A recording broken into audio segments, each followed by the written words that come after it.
फरमाते हैं कि मैं ना मजदूर लेने गया। बगदाद के चौक में मजदूर बैठे होते थे, तो मेरी उन मजदूरों में से ना एक नौजवान बच्चे पे नजर पड़ी। बड़ा कमजोर सा वजूद था, लेकिन चेहरे पर इबादत का निशान था। माथा बताता था कि नमाज का बड़ा ख्याल रखता है। मैं उसके करीब गया। चेहरे भी बड़ा कुछ बताते हैं ना, चेहरों में भी बड़ी रानाई होती है। फरमाते हैं मैं करीब गया, मैंने उसको कहा बेटे मजदूरी करोगे? तो कहने लगा मजदूरों में बैठा हूँ तो ज़रूर मजदूरी के लिए ही तो बैठा हूँ। तो मैंने कहा कि चलो फिर। कहने लगा नहीं, मेरी कुछ शर्तें। मैंने कहा बताओ। कहने लगा पहली शर्त यह है कि लोग 4 दिनार दिहाड़ी लेते हैं, मैं 3 दिनार लूँगा। मैंने कहा यार भाई तो बड़ी बेहतरीन है, बाकी भी इस तरह की रख ले। उसने कहा हुजूर दूसरी शर्त यह है कि मैं आपकी मुकम्मल बात मानूंगा, लेकिन जब अजान हो जाएगी फिर आपकी नहीं सुनूंगा।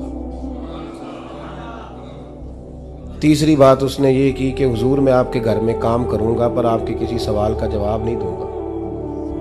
कहते मैंने कहा यार तू बड़ा अजीब है, शर्तें तो मालिकों की होती हैं। कहने लगा जी बहरहाल मैं शर्तें लगा के जाता हूँ। फरमाते मैं उसे घर ले आया। काम मैंने उसको बताया, तो जो काम मजदूर सारे दिन में करता है ना, उसने 2 घंटे में ही कर दिया। हमारे मजदूर सिगरेट पीने में भी तो आधा घंटा लगाते हैं, वो चाय पीने जाएं तो पौना घंटा। वहां उनको भी तो दयानतदारी करनी चाहिए कि नहीं करनी चाहिए? ने मुआहदा किया है ना जी, तो पूरा उतरना चाहिए ना।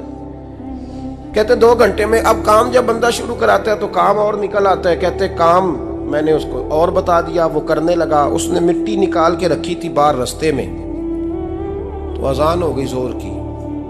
उसने वहीं कुदाल छोड़ी कही और चलने लगा। तो मेरा बेटा कहने लगा इसको जरा बराबर कर दो। कहने लगे चुप कर जा, तेरे बाप से बात हुई थी।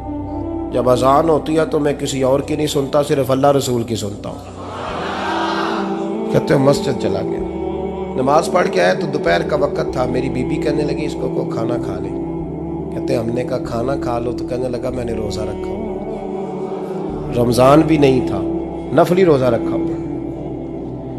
फरमाते हैं शाम हुई, मैंने 3 दिनार दिए। तो मैंने कहा तेरा नाम क्या है? कहने लगा मैंने आपसे कहा था मैं किसी सवाल का जवाब नहीं दूंगा। तो वो चला गया। अगले दिन मैं फिर लेने गया उसे, काम कुछ और निकल आए। तो लोगों ने बताया वो सिर्फ हफ्ते वाले दिन आता है। मैंने कहा क्यों? कहने लगे जी वो कहता है मेरा हफ्ते का खर्चा 3 दिनार है। जब 3 दिनार कमा लेता हूं तो बाकी सारा टाइम अल्लाह रसूल की जिक्र में गुजार दिया करता हूं। फरमाते हैं जी अगले हफ्ते मैं फिर लेने गया। मैंने पूरा हफ्ता इंतजार किया कि काम उसी से कराना है। मैं जब गया तो मैंने कहा चलो। कहने लगा मेरी शर्तें याद है ना? और मैंने कहा याद है भाई, साथ चल। फरमाते हैं काम कराया। 2-3 हफ्ते वो आता रहा। एक हफ्ते में गया तो लोगों ने कहा हुजूर आज नहीं आया। क्यों? कहने लगे बीमार हो गए। कहाँ घर है? कहने लगे बगदाद के कब्रिस्तान के पीछे जो कच्ची आबादी है उसमें रहता है। फरमाते मैं गया, दरवाजे पे दस्तक दी तो कहने लगा हुजूर आप हैं? दरवाज़ा खोला है, आ जाइए। फरमाते हैं मैं अंदर गया तो मैंने कहा तुम्हें कैसे पता चला मैं आया हूँ? कहने लगा हुजूर अल्लाह वाले हो, आप नहीं आना था, वरना अमीर तो गरीबों का पता लेने कोई नहीं आते। कहते मैं करीब गया तो कहने लगा मैं आपका इंतज़ार कर रहा था, तेज़ बुखार है, तप रहा। जेब से कुछ पैसे निकाले। कहने लगा ये पैसे रखने। एक अंगूठी निकाली।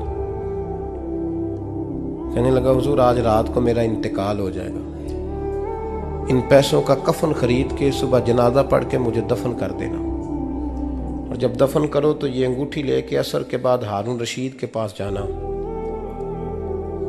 आप उसे कहना मैंने मिलना है, पर वो आपको टाइम नहीं देगा। आप उसको आवाज़ दीजिएगा कि तेरी एक अमानत है मेरे पास। फिर वो आपसे मिलेगा तो अंगूठी दे दें, फिर आप मेरी तरफ से फारिग हैं। हज़रत फरमाने लगे तेरा नाम? और कहने लगा हुजूर वक़्त थोड़ा है, आज रात मैंने जाना है, बड़ी लंबी माफ़ी मांगनी है रब करीम से। अगर मुनासिब समझे तो मुझे अपने रब से तन्हाई कर दे। फरमाते हैं मैं आ गया, पर उसकी बातों ने मुझे सारी रात सोने नहीं दिया। फरमाते हैं सुबह बड़ी मुश्किल से सूरज निकला। मैं गया, दरवाजे पे हाथ रखा तो दरवाज़ा खुला हुआ था। अंदर दाखिल हुआ तो खुशबुएं मेरा इस्तकबाल कर रही थी। जब चेहरे से कपड़ा हटाया तो उसका तो इंतकाल हो चुका। इंतकाल हो चुका है, ऐसे जैसे किसी का दीदार करके सोया। कहते मैं तो 2 आदमी ले गया था जनाजे पे, पर पता नहीं दुनिया किधर किधर से आई, कहां कहां से। अखा जदों मीटियां जमाना मैनू रोवेगा, अपना ते अपना बेगाना मैनू रोवेगा। फरमाते हैं मैं तो 2 बंदे ले गया था, पर पता नहीं मखलूक कहां कहां से आई। जनाजा पड़ा, दफन किया। हारून रशीद के पास में असर के बाद गया, मैंने बुलाना चाहा पर बादशाह था, मेरी तरफ देखा ही नहीं। मैंने उसको कहा तेरी एक अमानत मेरे पास है। फरमाते हैं वो मुझे कोने पे ले गया, क्या बात है, कमरे में बुलाया, मैंने अंगूठी दी। हारून रशीद तो चीखे मारने लगा, कहने लगा अंगूठी वाला कहाँ है। मैंने कहा वो तो इंतकाल कर गया। कहने लगा मुझे कब्र पे ले चल। कहते मैं कब्र पे लाया तो वो लेट गया, तड़प के रोने लगा। मैंने कहा मेरा कलेजा फट जाएगा, ना उसने कुछ बताया ना तूने बताया, ये कौन था। तो हारून रशीद कहने लगा ये मेरा बेटा था। मैंने कहा तेरा बेटा और मजदूर। कहने लगा हुजूर ये हजरत दाऊद ताई के पास बैठा करता था, उनका मुरीद था। मुझे रोज कहता था अब्बा तूने बड़ी दुनिया इकट्ठी कर ली है, मरते वक्त तुझसे टांगे समेटी नहीं जाएंगी, इतना हिसाब नहीं तू दे सकेगा। मैं इसको समझा देता, इसकी अम्मा समझा देती। ये रोज हमें कहता छोड़ दो, आ जाओ अल्लाह रसूल की बारगाह में झुक जाएं। हम समझ। एक दिन ये चला गया, कहने लगा फिर तुम्हारा रास्ता और है और मेरा रास्ता और है। ये सोने की अंगूठी गलती से इसके पास रह गई, गलती से हीरे की अंगूठी चली गई। कहने लगा देखो मेरे बेटे ने आज वो भी वापस कर दी है। फिर तड़प के कहने लगा हारून रशीद था तो ये मेरा बेटा, पर मेरा मुर्शद निकला, मेरा पीर निकला। भाई जिंदगी तो बड़ी थोड़ी है ना। बाबा साहब ने कहा था उठ फरीदा सुते आ, और दाढ़ी आ गया पूर, अग्गा नेड़े आ गया, पिछा रह गया दूर। उठ फरीदा सुते आ, खलकत वेखन जा, मते कोई मिल जाई बख्शिया ते तू ही बख्शिया जा।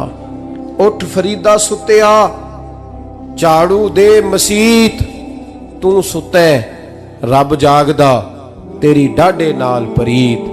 मेरा रब हमें भी अपनी बारगाह में कबूल फरमा।